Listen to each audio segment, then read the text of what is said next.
Oke, Assalamualaikum warahmatullahi wabarakatuh. Halo semuanya. Kita hari ini ada tamu yang spesial di Erlangga Executive Education Center. Kita sekarang lagi berbincang berkaitan dengan CSR ya. Kebetulan di depan saya ada Pak John Hardy selaku pakar CSR di Erlangga Executive Education Center. Selamat sore Pak Hardy. Selamat sore Mas Badowi. Terima kasih ya sama tadi pakar CSR. Rasanya sangat berlebihan. Oke. Bagaimana kabarnya Pak Hardy? Alhamdulillah sampai dengan hari ini masih diberikan kesehatan dan juga itu yang utama. Baik, kita kemarin menyelenggarakan program batch pertama ya Pak Hardy berkaitan dengan program CSR diikuti oleh sekitar 15 peserta para eksekutif dari berbagai perusahaan di Indonesia. Dan ada hal yang menarik Pak Hardy, ketika kami melihat program yang dijalankan, memang Pak Hardy ini punya banyak sekali pengalaman ya, banyak pertanyaan tentang proper CSR. Nah, kira-kira mungkin sebelum mengarah ke sana, saya mau bertanya dulu Pak Hardy ini, kalau kira-kira masyarakat awam ini melihat atau mendengar CSR itu sebetulnya apa sih Pak CSR? Secara sederhana Pak. Kalau orang mendengar CSR, masyarakat awam atau nggak usah masyarakat ya, hampir semua orang mendengar CSR itu identik dengan pembagian uang. Identik dengan uang, ya, identik dengan pemberian barang secara cuma-cuma, bantuan, seperti itu kan. Nah, biasanya kalau Ramadan itu kan di masjid-masjid itu banyak bantuan nih Pak. Misalnya ada teh kemasan atau ada mie instan. Apakah program seperti itu juga bisa disebut CSR Pak? Iya, kalau ditanya itu adalah apakah program CSR? Iya, itu masuk dalam program CSR. Cuman yang jadi persoalan adalah apakah yang diinginkan itu hanya sekedar memberikan berupa barang dengan ya kalau namanya barang kan ada kemasannya, di situ ada logo perusahaan tertentu segala macam. Habis itu ya sudah ini adalah bantuan dari kami dan ini adalah lebih biasanya kita dengar klaim dari yang memberi adalah ini CSR dari kami berupa barang tertentu dengan kemasan dari boleh nggak? Ya boleh. Sah, nggak apa-apa. Jadi kalau dibilang CSR ini sebetulnya adalah untuk keberlanjutan perusahaan karena brandnya semakin dikenal itu juga sah-sah saja ya Pak ya? Sah-sah saja, nggak apa-apa. Nah, kalau misalnya nih Pak, perusahaan ini memberikan CSR, kemudian ada saya lihat di beberapa perusahaan Pak di Kalimantan ya, itu mereka membangun program-program CSR di sekitar land, ya, sekitar lahan yang dia kelola, seperti sekolah untuk para karyawan. Nah, sebetulnya program CSR ini ya ditujukan untuk internal perusahaan sebetulnya. Apakah itu juga tidak masalah, Pak? Ya, itu juga tidak masalah. Sehingga tadi saya jawabannya jadi enak ya, Mas. Artinya apa yang Mas Bani mau, ya oke gitu kan. Tadi CSR, iya CSR. Kemudian ada partisipasi perusahaan, ada turut andil memberdayakan atau mengedukasi atau membangun masyarakat di sekitar plannya tadi atau landnya yang dia ini. CSR nggak? Ya CSR. Boleh, bagus gitu kan. Hanya nanti tuh sebelum ke sana sebenarnya kan mesti harus kita masuk dulu ke definisi CSR-nya. Nah, kira-kira apa nih Pak definisi yang bisa kami pahami nih Pak? Kira-kira CSR itu seperti apa nih definisinya? Ya kalau definisi secara letterlek dalam kamus atau menurut beberapa pakar ahli itu kan banyak. Intinya adalah bagaimana keperpihakan perusahaan kepada masyarakat menggunakan sumber daya korporasi. Nah itu loh, sumber daya korporasi perlu digarisbawahi Mas. Sumber daya korporasi itu kan ada banyak tuh. Ada yang manusianya, ada modal yang dia punya secara finansial, ada juga aset yang dia punya, ada juga strategi yang dia bisa sampaikan, ada juga sumber daya korporasi yang lain apa? Misalkan mereka juga bisa menggunakan istilahnya itu istilah jaringan-jaringan market dia, jaringan cabang dia segala macam itu adalah sumber daya korporasi atau istilahnya supplier dia segala macam. Untuk apa?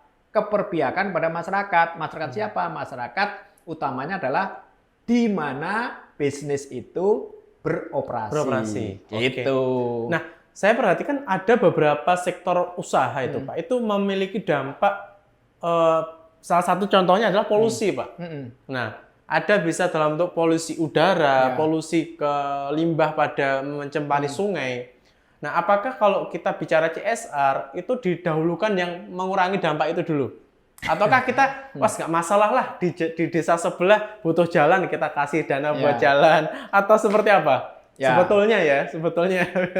Ya, itu lebih tepatnya adalah kalau sudah terjadi seperti itu, apakah kita bisa menggunakan program CSR, kita nasmakan program CSR, berikan bantuan segala macam sehingga lebih redam, lebih ini segala macam, bisa nggak? Ya nggak apa-apa. Tapi lebih baik adalah sejak mulai kita mau membuat perusahaan baru atau memberikan bisnis baru ataupun kita feature expansion untuk pengembangan bisnis ke daerah tertentu segala macam, jangan lupa harus kita pikirkan dulu bagaimana sosial kemasyarakatan, terutama adalah bagaimana kita ini mendesain program-program sosial lingkungan di sekitar klien kita dirikan, atau operational business kita dirikan.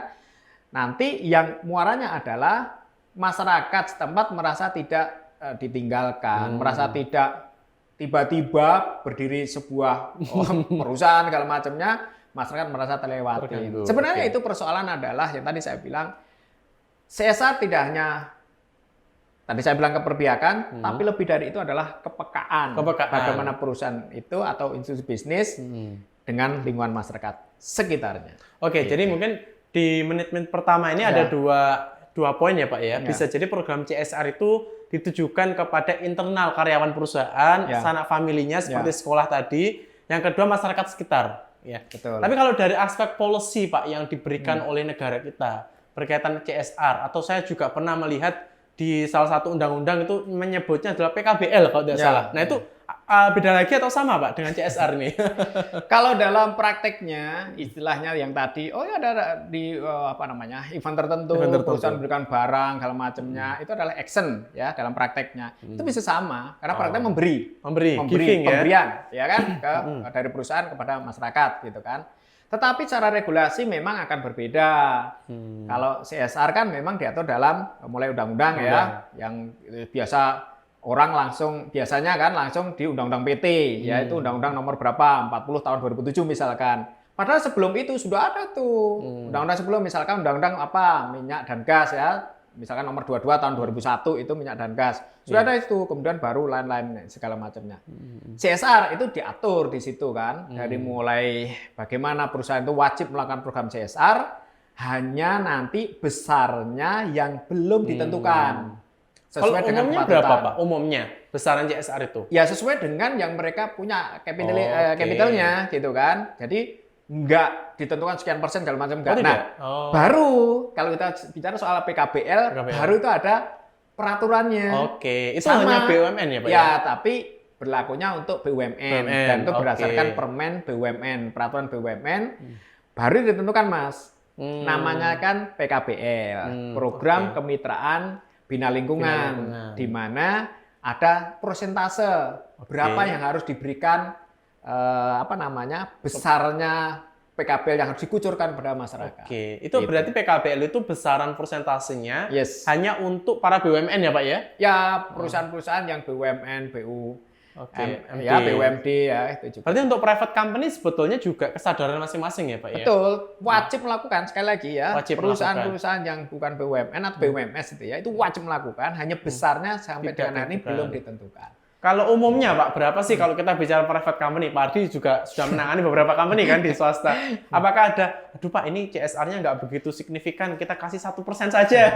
Ataukah ada yang berpikir, wah ternyata CSR saya ini berdampak loh bagi profit saya gitu, berpengaruh pada saham saya, akhirnya dinaikkan gitu Pak? Ya itu kalau kita rujuk sebenarnya story-nya CSR sendiri kan. CSR sendiri kan masuk di Indonesia tahun 2003 sebenarnya kan. Tapi formalisasi kata CSR itu sebenarnya sejak tahun 1960-an dari teori dari Keith Davis ya, teori pakar sifat sudah memformulasikan nama CSR. Terus bagaimana dengan besarnya? Dia hanya menyampaikan bahwa perusahaan itu seyogyanya tanggung jawab sosialnya sama besarnya dengan kedudukan sosial yang dia. Jadi dari situ udah bisa nimbang sendiri dong berapa gitu ya. Jadi kalau misalkan berapa persen ya tergantung dari perusahaan masing-masing. Cuman idealnya kalau perusahaanmu besar, mosok kamu cuma kan gitu kan. Itu Mas. Artinya posisi perusahaan di sosial itu juga dilihat seberapa besar nilai yang kamu berikan ke masyarakat ya Pak ya. Iya. Semakin besar semakin bagus posisi di masyarakat. Ya, artinya besar untuk penyerahan program CSR-nya. Betul. Iya, tapi harus tepat juga. Tepat juga. Oh, ya. memang ada praktek-praktek yang tidak tepat, Pak? Iya, ada buktinya secara ilmiah, secara jurnal ya ditulis kan, CSR hipokrit itu kan, artinya apa? CSR cara kepura-puraan. Misalkan iklannya kita menanam sekian juta pohon gitu kan, pada prakteknya nggak sekejar segitu. Dan itu perusahaan yang gede gitu ya, perusahaan yang gede, kelihatan gede di masyarakat, masyarakat akan percaya, oh ya perusahaan gede pasti banyak, tapi dalam prakteknya enggak. Tidak seperti itu. Nah itu kan contoh, itu kan hipokrit. Dan juga seringkali iklannya lebih besar daripada actionnya seperti itu. Itu contohnya kayak Nah, ini Pak, sekarang kan kita banyak ya Pak dalam forum-forum ilmiah atau juga praktisi selalu menggaungkan tentang SDGs ya. Sustainable Development Goals. Bahkan di sini di Erlangga kita juga punya satu tagline atau satu fokus ke sana gitu. Nah, kira-kira pengaruh CSR kepada SDGs mungkin salah satunya seperti planet, people, profit itu bagaimana Pak hubungannya? Apakah sangat dekat atau sebetulnya juga ada kontribusi tersendiri gitu ya? Iya, jadi sebenarnya SDGs itu kan tidak lanjut dari MDGs. Ya kan? Millennial Development Goals. Itu kan yang harusnya kalau MDGs itu seingat saya ya 2015 di negara kita itu udah nggak bisa bicara soal kemiskinan, udah bebas. Dari no property. Ya, mestinya begitu kan. Kemudian dilanjut SDGs, S-nya kan sustainability. Ya kan, artinya sudah bicara masalah apa sih? Terkait dengan apa? Misalkan kepatuhan terhadap hukum gitu kan. Kemudian masalah akuntabilitas, masalah terkait dengan gender, masalah terkait green customer dan lain-lainnya. Tapi SDGs sendiri lebih kepada mendetailkan program-program yang tujuannya muaranya adalah yang kita sedang lihat bagaimana sinergitas antara planet, people, profit atau kita kalau pertama sebagai perusahaan harus profit tapi jangan lupa orang-orang yang bikin profit harus diopenin gitu ya. Dan jangan lupa lagi tempat Anda beroperasi planetnya ini mesti harus bisa istilahnya reforestry lagi lah istilahnya dikembalikan lagi kepada fungsi biar bisa produksi dengan baik. Ekosistemnya semakin bagus ya. Jadi kalau kita bicara kemarin banyak sekali pakar mengatakan COVID-19 ini kita mencoba untuk kembali ke ekosistem baru lagi gitu. Sebenarnya peran perusahaan juga banyak ya di sana ya. Dari CSR itu ya. Iya nggak punya banyak Mas. nggak cuma banyak ya. Tapi terutama adalah teman-teman di company ini. Dan teman-teman company ini rasanya ya saya amatin luar biasa masif gerakannya untuk peduli dengan tadi itu ya, nggak cuma profit tapi people dan planet. Banyak tuh program-program. Hanya saja ya memang banyak juga dari PIC dari teman-teman company itu yang masih belum paham secara utuh. Apa itu filosofi CSR, definisinya, regulasinya, implementasinya di dalam personal bisnisnya. Itu yang menjadi PR dari teman-teman Erlangga itu. Jadi makanya kita perlu mendeliver value itu ya Pak melalui program pendidikan eksekutif terkait CSR ini ya Pak. Betul. Itu misalkan sebagai ambil sampel aja lah. Misalkan berapa perusahaan kita cek berapa teman-teman di PIC itu paham nggak apa itu CSR? Apa itu CSR PKBL? Dikasih berapa kuesioner gitu ya. Mereka sebenarnya prakteknya tahu, tapi kan teorinya kadang nggak ngerti. Dan filosofi plus regulasinya kadang juga nggak tahu. Nah itu yang perlu diedukasi. Sangat penting. Pak misalnya begini, ada nggak sih semacam sistem yang mengatur secara internasional tentang praktek CSR itu Pak? Misalnya seperti internasional kongres atau ISO atau sebagainya gitu Pak? Ya, kalau tadi saya sebutkan di Indonesia kan banyak tuh undang-undang minyak dan gas, undang-undang penanaman modal, undang-undang lingkungan hidup, undang-undang PT, ya kan, terkait dengan CSR, ada Permen BUMN terkait dengan PKBL. Ada lagi sebenarnya ISO 26000 terkait dengan bagaimana tata cara melakukan program social responsibility. Tidak hanya melulu CSR ya, tapi social responsibility. Jadi tanggung jawab sosial lingkungan itu tidak hanya beban dari yang tadi corporate, tapi juga seluruhnya bisa tergantung ya ada government, ada individu, komunitas dan lain-lainnya kayak gitu. Jadi semacam yayasan keluarga atau misalnya family business pun juga bisa sebetulnya Pak ya? Harus. Ikut andil dalam CSR program? Iya, karena kan jelaskan bahwa sebenarnya di undang-undang penanaman modal, semua perusahaan yang berbadan hukum, ini kan Pak, semua perusahaan yang berbadan hukum wajib melakukan program CSR. Artinya, apakah dia itu secara kepemilikan family business, model perusahaannya atau yang model TBK dan lain, kalau selama berbadan hukum wajib. Bahkan kalau di undang-undang penanaman modal itu Mas, itu ada sanksinya dari mulai administratif sampai dengan mohon maaf saja dia bisa dibekukan perusahaan. Kalau semacam profesional gitu, apakah juga diwajibkan Pak? Misalnya kita kan kalau di Indonesia kan terkenal nih Pak, lawyer seperti Hotman Paris nih, terkenal. Kemudian ada dokter-dokter yang juga kaya. Itu juga apakah mereka dituntut untuk ikut melakukan kepedulian nih Pak kepada masyarakat? Justru yang saya lihat, seperti tadi sebutin nama Bang Hotman, saya lihat luar biasa. Beliau sangat luar biasa. Artinya mungkin yang saya tahu baru sedikit.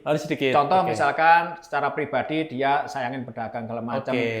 Lihat yang responnya bagus segala macam dia kasih umbalan. Luar biasa Bang Hotman itu. Itu yang kita tahu. Yang nggak tahu mungkin lebih banyak lagi. Justru seperti beliau sangat terkenal segala macam akan menjadi endorse yang bagus.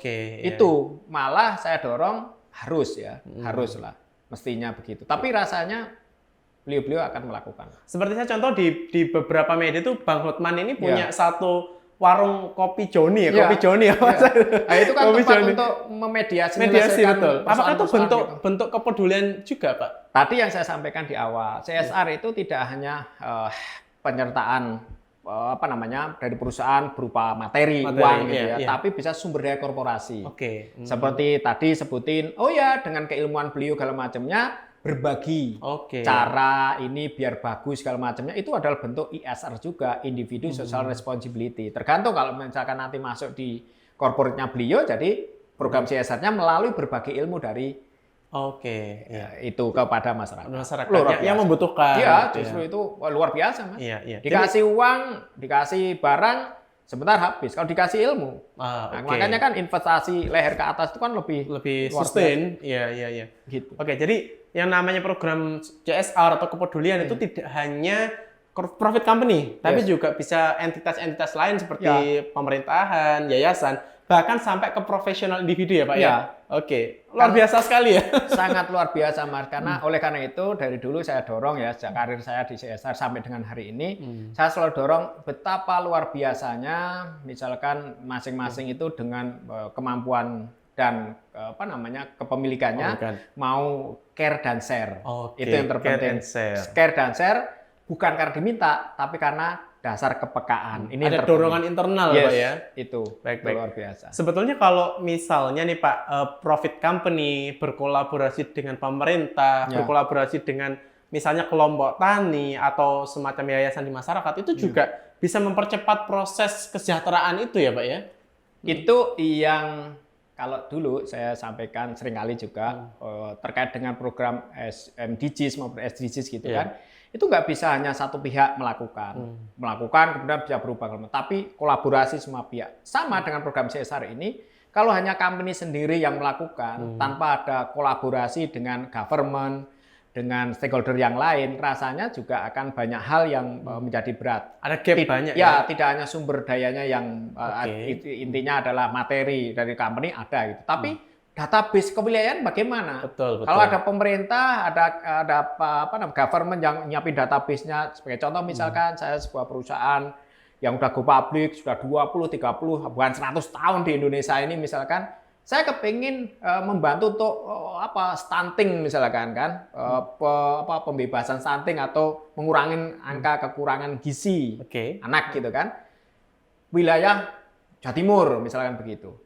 Mas Badawi sebagai kepala wilayah pemerintah, saya tinggal, Pak Badawi ada database nggak yang betul-betul data yang bisa selain data yang valid, tapi juga benar real yang bisa saya lihat sehingga kantong-kantong mana siapa yang bisa saya bantu. Lebih efektif ya jadinya. Sangat efektif. Kemudian nanti dalam pelaksanaannya ada teman media yang coba untuk memblow up ataupun bisa membrandingkan bukan untuk pamrih ya, tapi untuk biar diikuti. Menginspirasi yang lain. Contoh misalkan Pak Badowi atau Mas Badowi tadi sebagai kepala wilayah yang ada di pemerintahan, anggaran tahun 2022 atau 2023 itu hanya 5 triliun gitu kan. Sementara untuk infrastruktur, pendidikan, kesehatan segala macam udah habis gitu. Terus bagaimana yang lain segala macam itu bisa sinergikan dengan company. Ya kan? Nah, campaign inilah yang terpenting adalah apa namanya istilahnya informasi berupa etnografi, infografi, data yang valid sehingga kami bisa terbantu data yang valid tadi. Peruntukannya lebih jelas. Betul, karena dalam CSR itu mesti kita harus lakukan pendataan yang tepat biar nanti tidak salah sasaran melalui metode macam-macam. Salah satunya yang kemarin kita ajarkan adalah social mapping. Istilahnya itu sering kali orang dengar, tapi bagaimana melakukan? Caranya gimana sih gitu ya? Itu mesti harus. Harus. Jadi Bapak Ibu kalau pengen belajar social mapping harus belajar di Erlangga Executive Education Center dulu nih. Belajar langsung ke Pak Hardi ya. Ya kita akan dampingin itu sampai. Oke Pak. Jadi sebetulnya kalau kita lihat tadi ada beberapa peran misalnya dari profit company, dari government, dari media. Sebetulnya ini kalau kita lihat konsepnya seperti triple helix ya. Tiga entitas saling bekerja sama gitu ya. Iya. Jadi kalau biasanya kan gimana sinerginya? Ya udah ABG aja deh. Apa itu ABG? Akademis, ya kan? Business and government kan. Kenapa akademis? Ya akademis itu yang akan menstrukturisasi apa sistematikanya segala macamnya secara apa namanya? Runtutannya biar jelas, itu metodologinya. Dari sisi company ya memang kita punya sumber daya korporasi yang selain regulasi diwajibkan, kami pun juga ya akan membuat satu image yang bagus ke siapa? Ke stakeholder. Salah satunya kepada buyer-buyer kita. Itu investor biasa. Juga ya? Iya, investor. Kan kalau dilihat perusahaan kok sangat peka dan peduli pada lingkungan dan macam kan menjadi karyawan yang di dalam kan juga senang, Mas. Ada kebanggaan gitu ya, Pak ya. Perusahaan kita bantu kalau macam hanya sebatas berikan edukasi dan lain. Nah Pak, ini misalnya kita udah melihat nih, manfaatnya kan banyak sekali ya Pak ya, baik bagi masyarakat yang penerima CSR, bagi karyawan di dalam perusahaan, bahkan bagi company value dari investor tadi.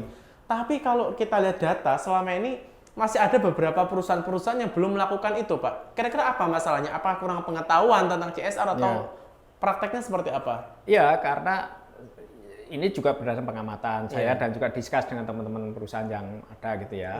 Terkadang beliau-beliau itu satu yang tadi saya bilang ada kebijakan dari corporate dari company-nya yang menganggap bahwa CSR itu ya sudahlah, yang penting kita berbagi aja sudah apa yang ada segala macamnya. Toh selama ini kita nggak melakukan juga oke aja kok nggak apa-apa. Jalan-jalan aja.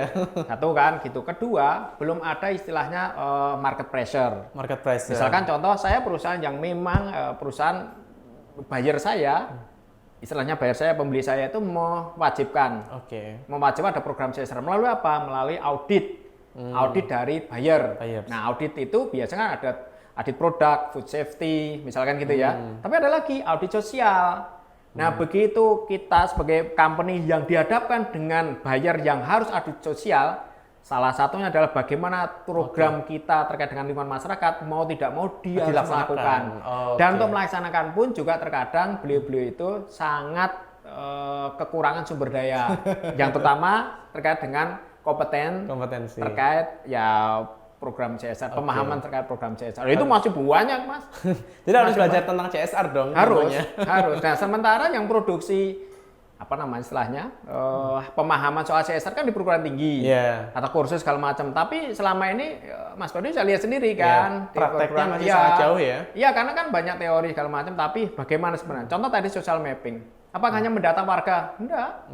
Ada caranya tersendiri ya Pak ya. Cara yang tersendiri dan memang tidak bisa hanya data statis, data yang dinamis. Artinya apa? Situasi itu yang harus kita implementasi ya.